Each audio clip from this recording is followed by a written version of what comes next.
भगवान श्री गणेश के 10 दिनों की भक्ति और आराधना के बाद अब समय आ गया है उन्हें विदा करने का, लेकिन एक नए उमंग और उम्मीद के साथ। 10 दिन श्री गणेश प्रतिमा हमारे घर में विराजित रही और अब उनकी विदाई होगी। इन 10 दिन तक उन्हें प्रसन्न करने के हर प्रकार के जतन किए जाते हैं। उन्हें हर प्रकार का भोग लगाया जाता है। उनकी पूजन अर्चन की जाती है। कहीं कहीं पर श्री गणेश को 1.5 दिन, 3 दिन, 5 दिन और 7 दिन रखते हैं। अब बारी आ रही है इस बात की कि उन्हें कैसी विदाई दी जाए। परंपरानुसार कहा जाता है कि श्री गणेश प्रतिमा को उसी तरह विदा किया जाना चाहिए जैसे हमारे घर का सबसे प्रिय व्यक्ति जब यात्रा पर निकले तब हम उनके साथ व्यवहार करते हैं। आइए जाने कैसे करें श्री गणेश प्रतिमा की विदाई। 1. सबसे पहले 10 दिन या 1.5 दिन, 3 दिन, 5 दिन और 7 दिन तक की जाने वाली आरती पूजन अर्चन करें। विशेष प्रसाद का भोग लगाएं। 2. अब श्री गणेश का स्वस्थि वाचन करें। 3. एक स्वच्छ पाटा लें, उसे गंगाजल या गौमूत्र से पवित्र करें। घर की स्त्री उस पर स्वास्तिक बनाएं, उस पर अक्षत रखें। इस पर एक पीला, गुलाबी या लाल सुसज्जित वस्त्र बिछाएं। 4. इस पर गुलाब की पंखुड़ियां बिखेरें। साथ में पाटे के चारों कोनों पर 4 सुपारी रखें।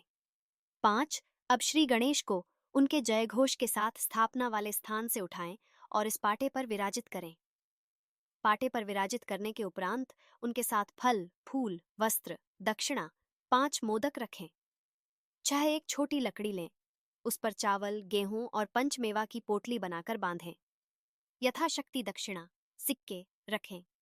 मान्यता है कि मार्ग में उन्हें किसी भी प्रकार की परेशानी का सामना न करना पड़े, इसलिए जैसे पुराने समय में घर से निकलते समय जो भी यात्रा के लिए तैयारी की जाती थी, वैसी श्री गणेश के विदा के समय की जानी चाहिए।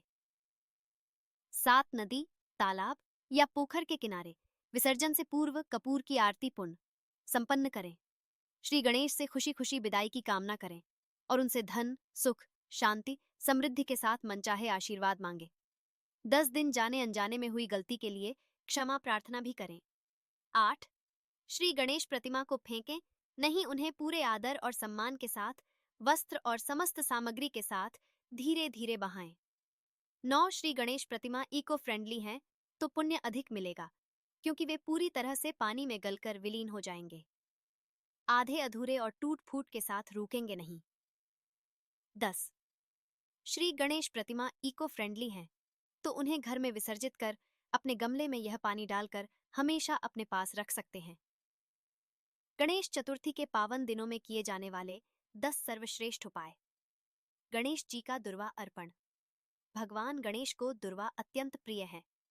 पवित्र मन से 21 या 108 दुर्वा अर्पण करने से जीवन में सुख, समृद्धि और शांति आती है।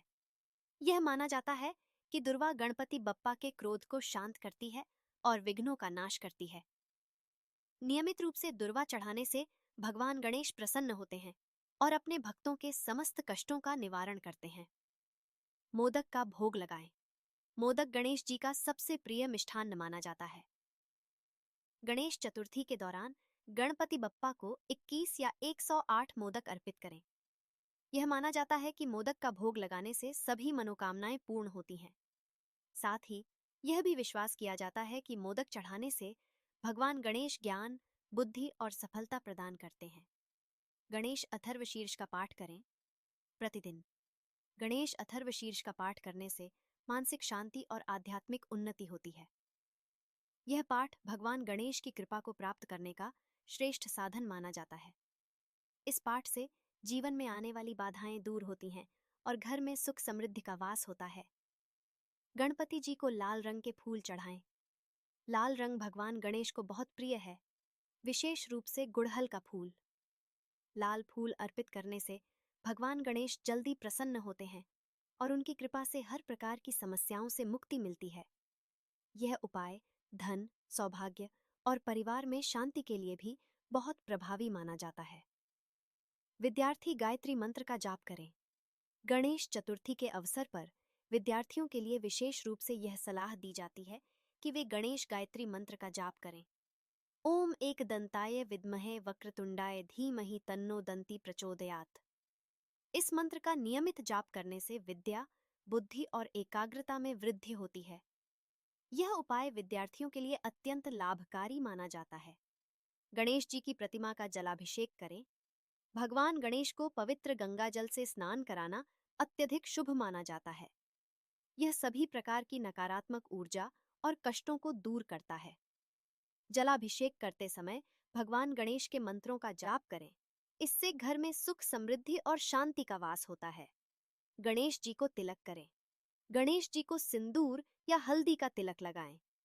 यह कार्य अत्यंत शुभ माना जाता है और इससे गणपति बप्पा का आशीर्वाद प्राप्त होता है।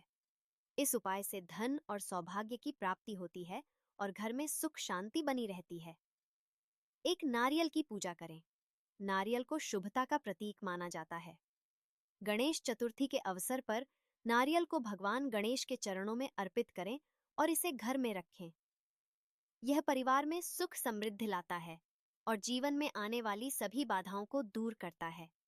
दान और सेवा। इस पवित्र पर्व पर जरूरतमंदों की सहायता करना अत्यधिक पुण्यकारी माना जाता है। गरीबों को भोजन, कपड़े और धन का दान करें। इससे भगवान गणेश की कृपा प्राप्त होती है और जीवन में सुख, शांति और संतोष का अनुभव होता है। रिद्धि सिद्धि की पूजा करें। गणेश जी के साथ रिद्धि सिद्धि की भी पूजा अवश्य करें। यह पूजा परिवार में सुख, शांति और समृद्धि लाती है। रिद्धि सिद्धि की पूजा करने से जीवन के हर कार्य में सफलता प्राप्त होती है और परिवार में प्रेम और सौहार्द बना रहता है। इन उपायों को अपनाने से भगवान गणेश की असीम कृपा प्राप्त होगी और जीवन में सुख, समृद्धि और शांति का आगमन होगा। गणेश विसर्जन चतुर्थी के दिन गणपति पूजन के बाद किया जाता है। हिंदू धर्म में देवी देवताओं की पूजा विधि का समापन के बाद विसर्जन या उत्थापना के साथ ही होता है। हालांकि गणपति विसर्जन गणेश चतुर्थी के दिन कम प्रचलित है। गणेश विसर्जन चतुर्थी के अगले दिन यानी 1.5 दिन बाद किया जाता है। इसके अलावा तीसरे दिन, 5वें दिन या 7वें दिन भी गणेश विसर्जन किया जा सकता है। विसर्जन का सबसे प्रचलित दिन अनंत चतुर्दशी का दिन है। यह चतुर्थी के बाद का 11वां दिन होता है। 11 सितंबर 2024 को गणेश विसर्जन का शुभ मुहूर्त गणेश विसर्जन का 5वां दिन 11 सितंबर 2024 बुधवार को है। इस दिन भी कई लोग धूमधाम से बप्पा को विदाई देते हैं। अगर आप 5वें दिन गणेश विसर्जन करने वाले हैं तो जानें, गणपति विसर्जन के शुभ मुहूर्त 11 सितंबर 2024 को गणेश विसर्जन के लिए शुभ चौघड़िया मुहूर्त सुबह 6:03 से सुबह 9:10 बजे तक रहेगा। इसके बाद सुबह 10:43 से दोपहर 12:17 तक रहेगा। दोपहर के समय का शुभ मुहूर्त 3:30 बजे से शाम 6:30 तक रहेगा। अनंत चतुर्दशी के दिन विसर्जन गणेश विसर्जन के लिए अनंत चतुर्दशी का दिन सबसे महत्वपूर्ण माना गया है। चतुर्दशी तिथि के दिन भगवान विष्णु की उनके अनंत स्वरूप की पूजा की जाती है। भगवान की पूजा के समय हाथ में धागा बांधा जाता है। मान्यता है कि यह धागा भक्त की संकट से रक्षा करता है। अनंत चतुर्दशी कब है? 2024। इस साल अनंत चतुर्दशी 17 सितंबर 2024 मंगलवार को है। दिन व्रत भी रखा जाता है। गणपति विसर्जन के दौरान इस मंत्र का कर सकते हैं जाप ओम यान्तु देवगणा सर्वे पूजा मादाय माम कीम इष्टकाम समृद्धयर्थम पुनरपि पुनरागमनाय च या गम गणपतये नम। मंत्र का जाप किया जा सकता है। आशा करते हैं कि इस गणेश विसर्जन के साथ बप्पा हमारे जीवन से हर विघ्न दूर करेंगे और हमें खुशहाल जीवन का आशीर्वाद देंगे।